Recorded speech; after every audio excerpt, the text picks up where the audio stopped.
Janis Susan May, and Janis Patterson, and Janis Susan Patterson, and JSM Patterson, and we're all welcoming you back to the newest edition of Janis's Tips and Tales. We're so glad you came. Today we're talking about one of my favorite books, A Killing at El Cobb. El Cobb is a real archaeological dig. It was run by my late friend, Dirk Hugh, who was the director, and he suggested that we should come out so I could set a book there in the dig house. Tourists never get to stay in an archaeological dig house, but we did for 3 days, and it was wonderful. This is one of the shirts that I wore while I was there. It's a safari shirt and it's comfortable. So, anyway, the back cover copy goes: a seemingly cursed Egyptian archaeological dig, an acting director with a clouded reputation, rumors of treasure hidden in the dig house, 2 vicious murders. Stage psychic Sandra Calder feels as if she has gone out of the frying pan and into the fire. On the run from a vengeful ex-boyfriend, she heads for the least likely place she can think of, Egypt, where her niece is working on a dig. Once at the dig house, Sandra is told Egyptian law will not allow her to stay. But when after her arrival a very unpleasant Egyptologist is murdered, she obviously becomes the prime suspect, so the law will not allow her to leave. Forced to work in menial jobs at the dig house, she comes across evidence of treasure having been hidden in the house. As gold fever infects the crew, there is another brutal murder for which Sandra is again the prime suspect. Which of the crew is the killer, and who else must die before he is caught? Okay.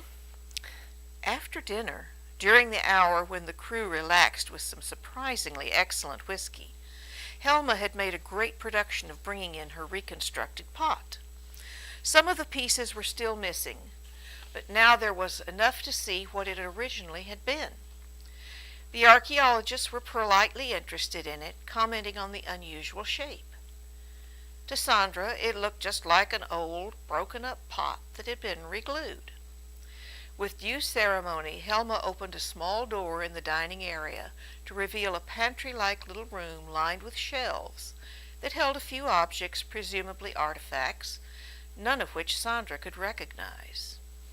After Helma had almost ceremoniously placed her pot on a shelf, everyone went back to their own work, and Sandra gave up and went to bed. She hadn't expected to sleep, but when she was suddenly jerked to full and alert consciousness, the surrounding darkness was profound. Tiffy was asleep in the other bed, giving out little whistling snores. Her watch, sitting on the chair that Sandra was using as a nightstand, showed that it was just past 3 o'clock. What had waked her? She was still tired, so it couldn't be that she was slept out. Beyond the sound of Tiffy's snores, the dark silence was thick and profound, except for the clicking of the floor tiles. Oh, great! She had been awakened because someone had to go to the bathroom. Now could she get back to sleep? Sandra's eyes opened wider. People went to the bathroom at night all the time, and it had never fully waked her before. She scrubbed at her eyes with her knuckles like a sleepy child, then lay back on the bed. Something was different. Something had awakened her. And it wasn't totally dark. Around the edge of the door leading to the common room there was the thinnest possible thread of light. Was someone up working at this hour? Something was wrong. Sandra could feel it in her bones. Even though she didn't really want to, she slipped out of bed and crept across the room. The screen door type hook was old and rusted, so it took some effort to open. Once the hook was free, Sandra took a moment to stop and listen, but there was no sound. The door was tight, for when Sandra turned the knob and eased it open, the room was brightly lit. The overhead lights in the common room and office area were off, but the single bulb illuminating the pantry-like closet gave off an incredible amount of light against the surrounding darkness. Too much light, for it showed everything. Sandra didn't realize when she started screaming, and neither did she realize when other people came in. She wasn't even aware of when she quit screaming. Just all of a sudden she was surrounded by everyone in the house. Eric von Doschel had reached her first and was holding her, pressing her head tightly against his shoulder. Axel was supporting a white-faced Tiffy, and none of it helped because the scene was still the same. Dr. Paul Licht, respected scholar and thoroughly unlikable human being, lay sprawled face down on the floor, half in and half out of the little closet. The back half of his head was caved in, and splashes of wet red seemed to cover everything. Beside him lay the huge metal caliper, the long pointed end covered in the wet red, and little unrecognizable bits of something Sandra didn't want to think about.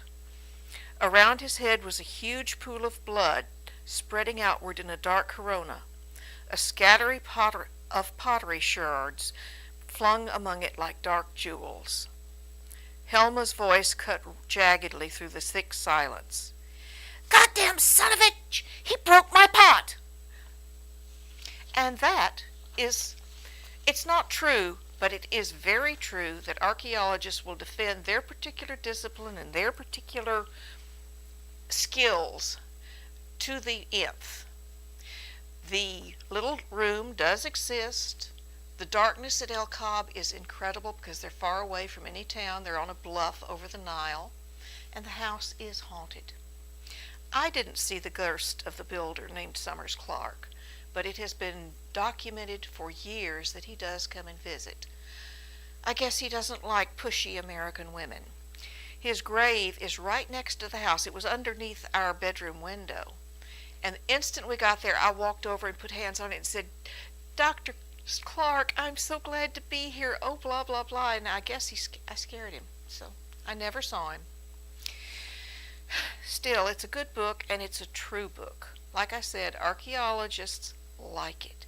You can pretend to be an archaeologist and like it too. So, my writing tip for today is blurry. Okay. Whether you are self-publishing or are trying for a traditional publisher, you must know your market. Notice I didn't say follow your market, but know your market. Yes, you are free to write anything you want, but realize that the more people who are likely to enjoy what you write, the better your chances of sales will be. Over the years, traditional publishing pigeonholed the market very restrictively. Regardless of what people wanted to read, they had to choose from what the publisher deemed worthy and marketable. Self-publishing has changed all that, but you still need to know what's going on out there. Right now in the romance world, billionaire romances are the biggest thing going. Erotic romance is slumping a little in the sales numbers, and sweet, basically no sex, romance is soaring. In mysteries, the hot thing is a slightly dumb, romance-starved young woman who is terminally curious and owns a cutesy business, baking, knitting, that sort of thing, and usually has a hyper-intelligent cat or dog who may or may not talk and solve mysteries on its own. While I say you must know your market, I cannot say you should write to your market, though there are some who regard this as the way to success. I'm not so sure. This is your story, and it should be what you want to write. But remember, the majority of readers tend to think, I want something just like so-and-so's books, just different. Yeah. Thank you for coming, and we'll be back next month at this same time. Please subscribe to my channel so you won't miss an episode. Bye-bye.